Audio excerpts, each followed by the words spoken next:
আবার মহাদেব এত বড় ক্ষতি করার পরে মহাদেবের পঞ্চমুখ গাইছে। কেন, কি বলেছে? ও তো বাবার মতো নয়। ওর বাবা লেবড়ার বাবা মারা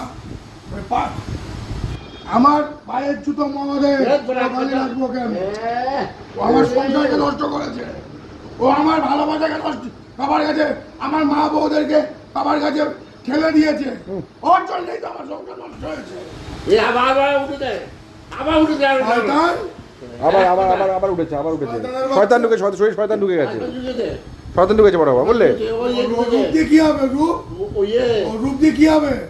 ও আমার জীবনকে নষ্ট করে দিয়েছে মহাদেব। কেন গোপা মহাদেবের ব্যাপারে গায়ে লাগবে? আমি কি মহাদেবকে দিয়ে কি গোপাকে করে বাজে কথা বলেছি? মহাদেব আমার সব কিছু আটকে রেখে দিয়েছে। না না, বিলি হবে।